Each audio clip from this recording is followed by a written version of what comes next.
Assalamualaikum warahmatullahi wabarakatuh. Perkenalkan, nama saya Silpi Tamala MPD, salah satu guru pendidikan agama Islam di SD IT Al-Kafi Kabupaten Lebong. Dalam kesempatan kali ini, saya akan membahas materi tentang perilaku terpuji, kelas 3 SD, pelajaran 5 semester 1.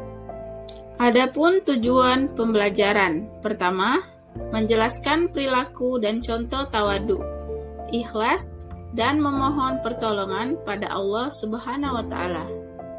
Kedua, memiliki perilaku tawadu, ikhlas, dan memohon pertolongan pada Allah dalam kehidupan sehari-hari.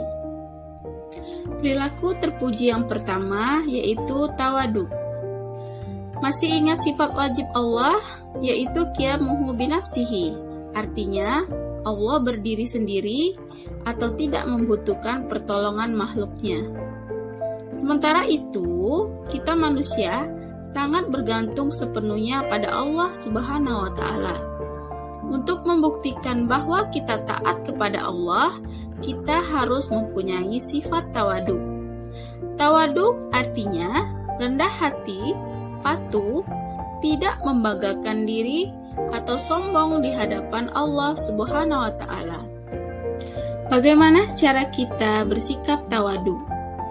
Sikap tawadu dapat dilakukan dengan cara sebagai berikut. Contoh perilaku tawadu. Pertama, rajin beribadah kepada Allah Subhanahu wa Ta'ala. Kedua, memperbanyak berbuat kebaikan kepada sesama. Ketiga, selalu bersikap menghormati orang lain, tidak menghina. Empat, selalu bergaul dengan siapa saja, tidak membeda-bedakan teman. Contoh perilaku terpuji yang kedua yaitu ikhlas.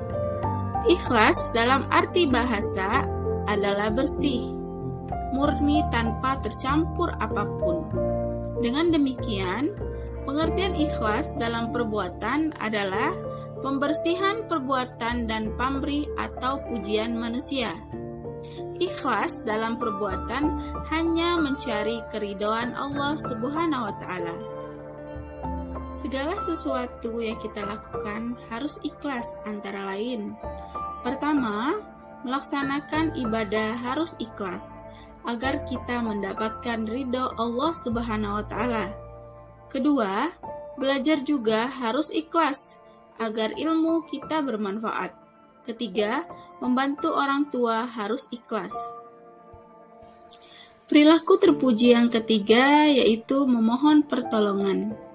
Bisakah manusia hidup sendiri? Bisakah kamu mencukupi kebutuhan tanpa bantuan orang lain? Siapakah yang menjadi tempat kita memohon pertolongan?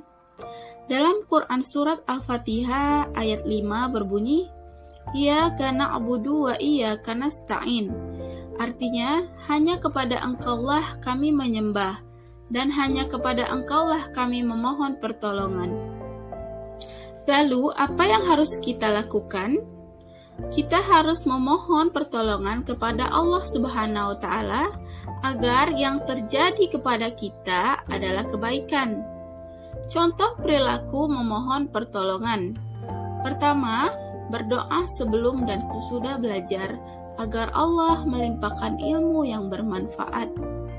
Kedua, berdoa sebelum dan sesudah makan agar makanan yang kita makan menyehatkan tubuh kita. Dan berdoa sebelum dan sesudah tidur agar Allah melindungi diri kita selama tidur. Pertolongan Allah untuk orang yang jujur. Kisah ini bercerita tentang dua orang pemuda Bani Israel. Salah seorang pemuda mendatangi temannya untuk meminjam uang sebesar 1.000 dinar. Lalu si pemberi pinjaman ini berkata, "Apakah engkau dapat menghadirkan saksi untuk menyaksikan transaksi pinjaman ini?" Si peminjam berkata, "Cukuplah Allah Subhanahu wa Ta'ala yang menjadi saksi."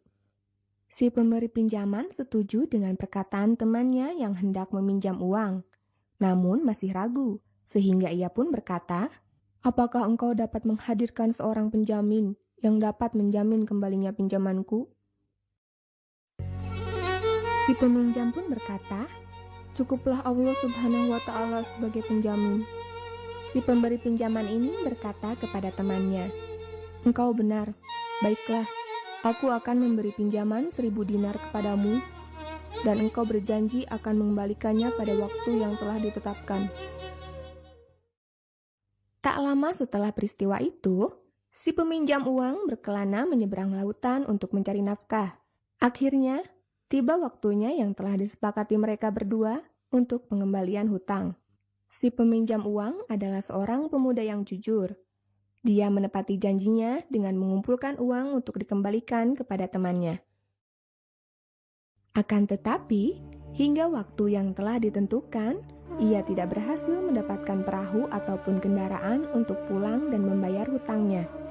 Akhirnya, dengan ketulusan hati dan kejujuran, ia pun mengambil sebatang kayu lalu melubanginya dan memasukkan uang tersebut disertai catatan untuk temannya. Selanjutnya, ia membawa kayu tersebut ke laut dan berdoa kepada Allah. "Ya Allah, sungguh Engkau mengetahui bahwa saya meminjam uang ini kepada si Fulan. Dan saya berkata kepadanya bahwa Engkaulah yang telah menjadi saksi. Sungguh, saya sangat sulit untuk menemukan kendaraan pulang, hingga saya menitipkan uang ini kepadamu." Selanjutnya, ia pun menghanyutkan batang kayu tersebut ke laut. Setelah melakukan itu, ia pun kembali berusaha mencari jalan pulang dengan sekuat tenaga. Atas izin Allah, kayu tersebut ditemukan oleh temannya yang meminjamkan uang kepadanya. Kayu tersebut dibelah oleh si pemberi pinjaman untuk dibuat kayu bakar. Ketika dibelah, muncullah uang sebesar 1.000 dinar beserta catatannya. Akhirnya, tahulah ia bahwa temannya tersebut tidak ingkar janji dan berhasil membayarkan hutangnya kepada dirinya. Akhirnya, setelah beberapa lama, si peminjam uang ini pun dapat kembali ke kampung halamannya. Ia langsung menemui temannya, sekaligus menyiapkan uang 1.000 dinar sebagai pengganti. Ketika bertemu dengan temannya yang meminjamkan uang, si peminjam berkata, "Maafkan aku, wahai sahabatku. Aku telah berusaha keras untuk memenuhi janji kita, untuk membayarkan hutangku pada waktu yang telah ditentukan. Akan tetapi, aku tidak mendapatkan satu kendaraan pun untuk pulang ke kampung." Si peminjam uang pun tersenyum dan berkata, "Tidak usah engkau risau, sahabatku.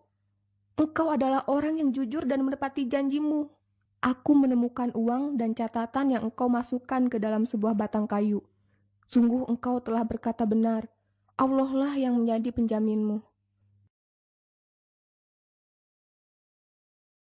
Demikianlah adik-adik akhir kisah ini. Hendaknya kita selalu berlaku jujur dan menepati janji. Apabila kita jujur dan menepati janji, Allah pasti akan membantu kita. Insya Allah. Alhamdulillah, itulah materi tentang perilaku terpuji kali ini. Semoga bermanfaat dan bisa diterapkan dalam kehidupan sehari-hari. Sekian dari saya, terima kasih. Wassalamualaikum warahmatullahi wabarakatuh.